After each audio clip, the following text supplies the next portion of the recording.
বরিশালের ঐতিহ্যবাহী পাকন পিঠা আজকে আপনাদের সঙ্গে শেয়ার করব। এটা হচ্ছে রস পাকন পিঠা, এছাড়াও দুধ পাকন পিঠাও তারা তৈরি করে খায়। তাদের ঐতিহ্যবাহী খাবার, সেটা আপনাদের সঙ্গে আমি খুব সহজ পদ্ধতিতে শেয়ার করলাম। আসসালামু আলাইকুম, মুনিরা ব্লগ কিচেন থেকে আমি মুনিরা বলছি।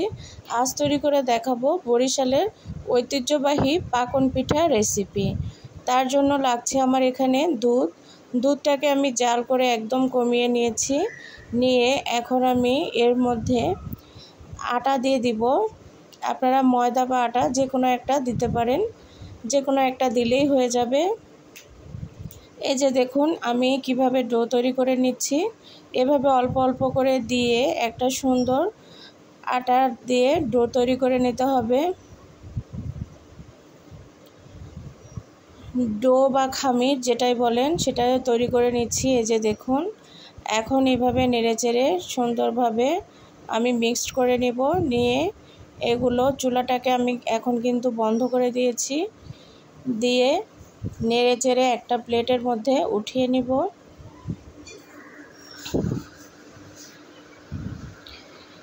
এই যে আমি একটা প্লেটের মধ্যে উঠিয়ে নিয়েছি। এরকম বড় একটা ছড়ানো থালার মধ্যে বা যে কোনো একটা পাত্রে এভাবে উঠিয়ে নেবেন। তো এখন আমি এগুলোকে হাত দিয়ে সহ্য করা যায় এরকম অবস্থাতে হাত দিয়ে নেড়েচেড়ে একটা সুন্দর একটা ডো তৈরি করে নিব। এখন আমি এখানে একটা ডিম দিব। আমার যেহেতু আটার পরিমাণ বেশি ছিল, এর জন্য আমি পুরো একটা ডিম এখানে ব্যবহার করব। আপনারা যদি অল্প তৈরি করতে চান সেই ক্ষেত্রে অর্ধেক ডিম দিবেন, পুরো ডিমটা কিন্তু দিবেন না।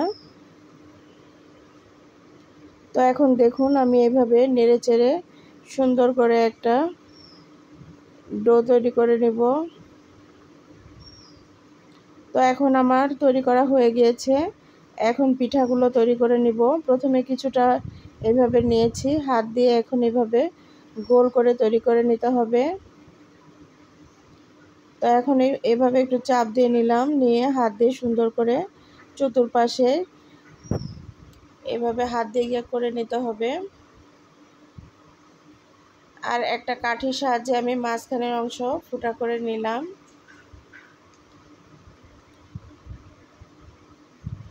এখন আমি পিঠার নকশা করব একটা চামচের সাহায্যে। এই যে ভালো করে লক্ষ্য করলে দেখতে পাবেন, এইভাবে চামচের সাহায্যে পিঠার ডিজাইন তৈরি করে নিব। পিঠার ডিজাইনগুলো তৈরি করা একদমই সহজ, যে কেউই আপনারা চাইলে এরকম সুন্দর করে বিভিন্ন ডিজাইন করে পিঠাগুলো তৈরি করে নিতে পারবেন। এই যে আমার একটা ডিজাইন হয়ে গেল, দেখুন অনেক সুন্দর লাগছে দেখতে। আমার কাছে তো খুবই ভালো লেগেছিল ডিজাইনগুলো তৈরি করতে। যারা বরিশালের মানুষ তারা কিন্তু অনেক এক্সপার্ট, তারা অনেক সুন্দর সুন্দর ডিজাইন করে। তো আমরা বরিশালের মানুষ না হলে হবে কি, আমরা কেন পিছিয়ে থাকব? তো আমরাও চেষ্টা করি সাধারণত এভাবে বিভিন্ন জেলার আঞ্চলিক যে খাবারগুলো আছে, বিখ্যাত খাবারগুলো, সেগুলো তৈরি করে নিতে। এই যে দেখুন এখন আমি আরেকটা ডিজাইন করে নিচ্ছি। এইভাবে আরেকটা ফুলের ডিজাইন করে নিতে পারেন আপনারা। ডিজাইনগুলো একদমই সহজ, একটু ভালো করে লক্ষ্য করলেই বুঝতে পারবেন। এই যে আরেকটা ডিজাইন হয়ে গিয়েছে। আমি এখানে মাঝখানে একটু ফুটো করে নিলাম। মাঝখানে ফুটো করে নিলে তেলে যখন ভাজবেন সেই সময় ভিতরটাও সুন্দরভাবে সেদ্ধ হয়ে যায়। তো যাই হোক, এই যে অফ ক্যামেরাতে আমি সবগুলো ডিজাইন করে নিয়েছি। জানি না কতটা সুন্দর হয়েছে, তবে বরিশালের মানুষ আরও অনেক সুন্দর করে পিঠাগুলো তৈরি করে। তো আমি চেষ্টা করেছিলাম, এই যে এরকম হয়েছে। এখন আমি এখানে চিনির শিরা তৈরি করব। এর জন্য পানি নিয়েছি। পানিটাও আপনাদের পিঠার পরিমাণ যেরকম হবে সেই পরিমাণে পানি নিতে পারেন। আমি এখানে পানি নিয়েছি দেখুন। এখন চিনি দিয়ে দেব। আমি যেহেতু রস পাকন পিঠা বানাচ্ছি, এর জন্য আমার পানি আর চিনিটা হলেই হয়ে যাবে।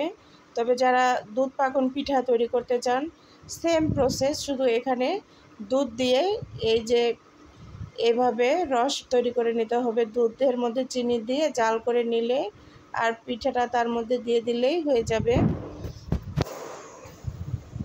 তো এই যে আমার পানিতে বলক চলে এসেছে, আমি এখন নামিয়ে রাখবো। আর পিঠাগুলো আমি তৈরি করে রেখেছি, পিঠাগুলো ভাজতে চলে আসলাম। তেলটা যখন গরম হবে তখন এভাবে পিঠাগুলো একটা একটা করে দিয়ে নিব। দেখবেন, আপনারা খেয়াল রাখবেন অবশ্যই যেন অতিরিক্ত গরম তেলে পিঠাটা না ছাড়েন, তাহলে কিন্তু খুব সহজেই উপরটা ফ্রাই হয়ে যাবে, ভিতরে তেমন একটা ভালো সেদ্ধ হবে না। আর ভালোভাবে যদি পিঠার ভিতরে সেদ্ধ না হয় বা ভাজা না হয়, এতে করে কিন্তু ভালোভাবে ভিজবেও না। এর জন্য ভালোভাবে একটু সময় নিয়ে ভেজে নিতে হবে পিঠাটার কিন্তু এটাই আমি মনে করি মেন জায়গা, যেখানে আপনার পিঠাটা ভালোভাবে ভাজতে না পারলে পিঠাটা কিন্তু সুন্দরভাবে রসের মধ্যে ভিজবেও না। এই জন্য একটু সময় নিয়ে নেড়েচেড়ে এভাবে ডুবো তেলের মধ্যে ভেজে নিতে হবে। এক পাশটা হয়ে গেলে আরেক পাশটা উল্টিয়ে দিবেন। এই যে দেখুন, উপরে কিন্তু সুন্দর কালার চলে এসেছে, আর আমি যেভাবে ভাজতেছি ভিতরেও সুন্দরভাবে ভাজা হয়ে যাবে। তো এখন এই যে এভাবে নেড়েচেড়ে সুন্দর করে ভেজে নেব।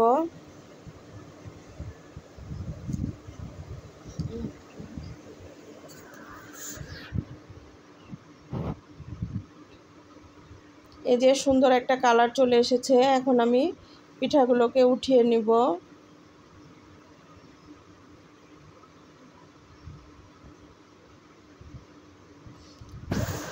ফুলের যে ডিজাইনগুলো করেছি ভাজার সময় একটু এরকম দেখাবে, কিন্তু যখন রসের মধ্যে ডুবাবেন বা রসে যখন একদম পরিপূর্ণ রসে ভরপুর হয়ে যাবে, তখন দেখবেন পিঠার ডিজাইনগুলো একদম ফুটে উঠবে। তো এখন আমি আবারও কিছুটা পিঠা দিয়েছি, দিয়ে সেগুলোকেও ভেজে নিব।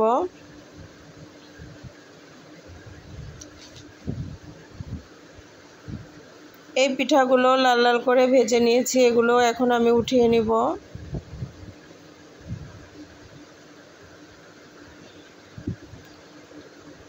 একটু মনোযোগ দিয়ে দেখলেই আপনারা এই সুন্দর পিঠাটা তৈরি করে খেয়ে দেখতে পারবেন। পিঠাটা খেতে কিন্তু অসাধারণ মজার ছিল। তো এখন সবগুলো পিঠা ভেজে নিয়ে চলে এসেছি।